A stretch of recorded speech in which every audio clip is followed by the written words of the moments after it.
Hello everyone, welcome back to my channel. Today I have a review of my YSL Saint Laurent envelope bag, which is right here. It was running away. This is an absolutely gorgeous bag, but I have to say this is one of my least used bags in my collection, and I'm going to show you why. First of all, let me start off.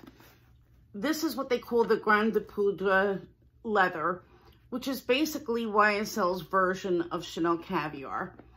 And this is the tri-quilting, so you have your chevron here, vertical, and then quilted. And on the sides, it's just smooth. And you can see that this goes in pretty far on both sides.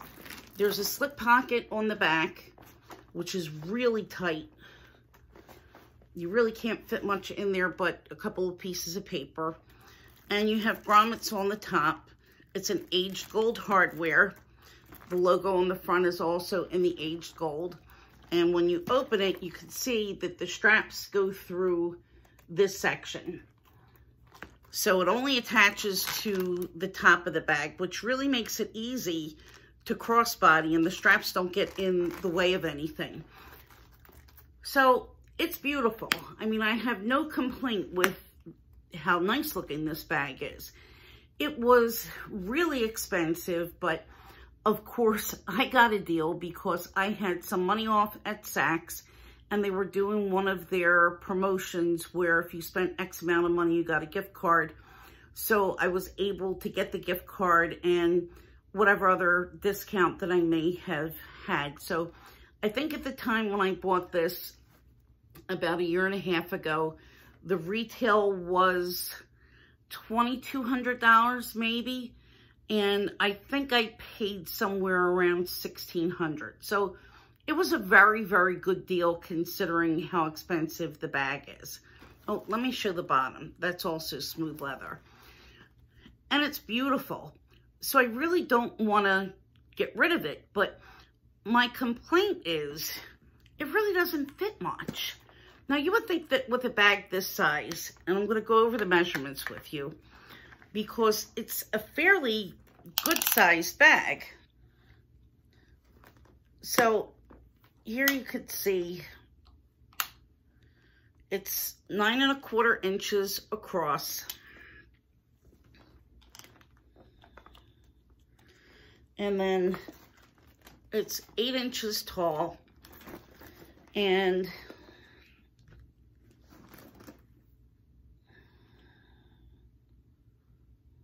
two 1/4 inches wide, maybe a little bit wider than that at the widest part.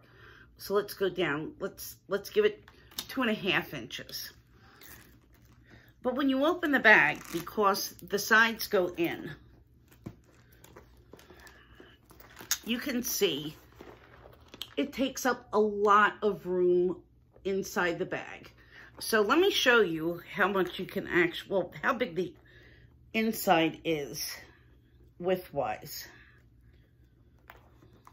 Pardon me while I fumble with the tape measure. So this is going to be a little bit difficult because the bag won't stay open, but you only have a 6-inch space from the narrowest point. And I've tried to use my bill pouch in this bag, and I've scraped the bill pouch on the corners trying to fit it in and out.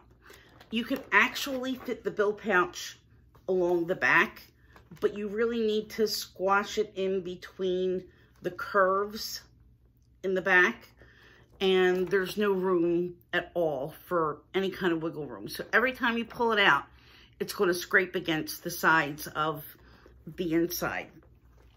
Now, inside this bag,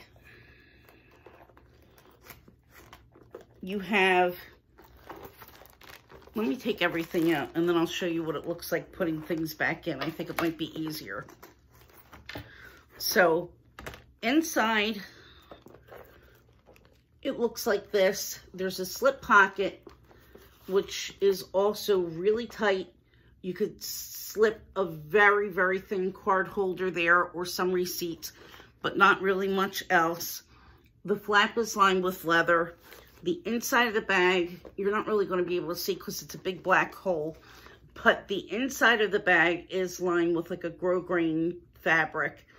And you do have a seam that runs along the edges here. I think that might be a little bit easier to see. So again, if you're putting something in that's a little bit wide, because this seam actually has a lip, it's going to scrape. So you really have to be careful. And with some things, like I said, with the bill pouch, it doesn't matter how careful you are, because it's just going to happen. There's not much room. So realistically, this is what you can fit in. I have my mini pochette, and inside I put just a lip balm,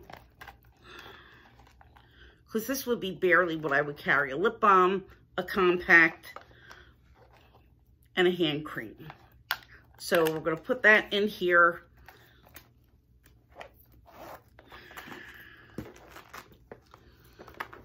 And I'm going to put it in. You can see the mini pochette fits fine.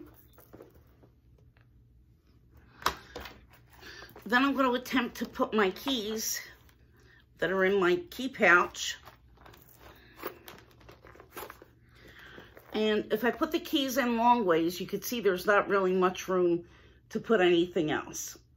So I have to stand this up. So if I stand it up, it looks like this. And then I have this Prada wallet, which I believe is my smallest wallet. This can fold down a little bit thinner, so it's a tiny, tiny bit thinner than the Chanel wallet. These are fantastic, and they're still sold on the Prada website. And the price on these isn't so high either. So I really recommend this as a compact wallet. And if you want me to do a review on it, I certainly will. Leave that in the comments below. So let's put this in.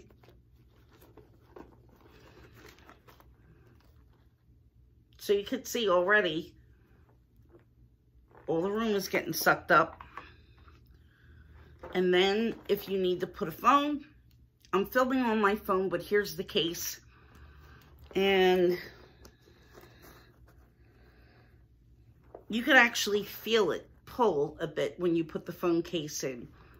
And you can feel that the leather is starting to stretch a little bit. And you can see it's not distorted, but it is starting to pull apart at the top. And of course, it's going to snap closed. This is a magnetic closure. So it closes with no problem. But if you were to try to put anything more in here, this is going to bulge out. And I think that when you start to overstuff this, you're easily going to see that here at the corners, it's going to start to crack. And even though there's no glazing, this is going to start to really get stressed after a very short time. So, you know, I bought this with the intention that I'd be able to use this a little bit more frequently. And honestly, it's not like I really go anywhere. You know, I might go to a friend's house. I think I've been out of the house to eat once or twice, a couple of times to go shopping. But, you know, with the pandemic, I really can't go out all that much and socialize all that much. But, you know, I thought that this would be something that I'd be able to carry and that would really, you know, kind of cheer me up and give me a little mental boost while I had it. And, you know, every time I wear it, I just feel like there's just, you know, no room to put anything. And I really worry about what I'm going to be able to get in there. And you could trade in the wallet for a card holder. But quite honestly, it's not going to make that much of a difference because you're still not going to be able to fit much more. Maybe a second lipstick, maybe. But other than that, you're pretty much at capacity. So I would recommend, if you really do love this bag, this is a good special occasion bag. You know, something to wear if you're going to a show or if you're going to dinner or a wedding or something like that.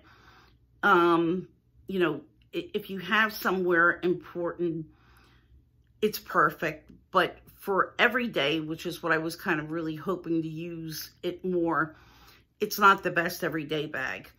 I don't think that I'm really willing to sell this. I think I'm going to keep it, try to use it as much as I can.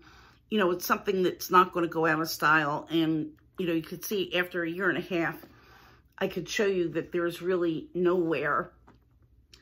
And I have used it. I mean, it's not like it's just sat in a dust bag the whole time, but it's going to hold up well just because of the material and the way that it's made if you take care of it. But again, you really, really have to be careful. So my advice is, if you're thinking about the envelope bag and if you know that you're going to carry more than just the bare minimum, I think that the large size is probably better.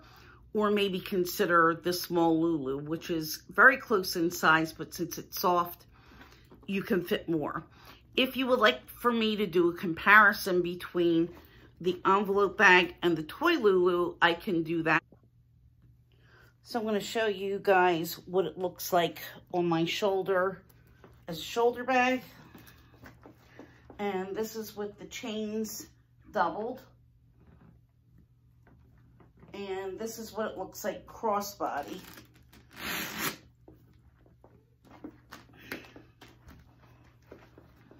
Arrange this.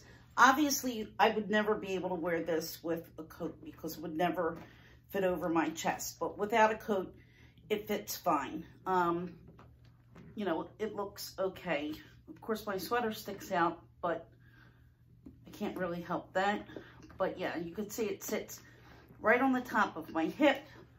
You could bring it around the front if you'd like, but it's a pretty good length. And, you know, maybe even with a sweater. I think I wore this once with a sweater, and it was okay with the sweater, but you really can't put anything so bulky with it. You can tell me if that's something that you'd like to see, and I'd be happy to show it.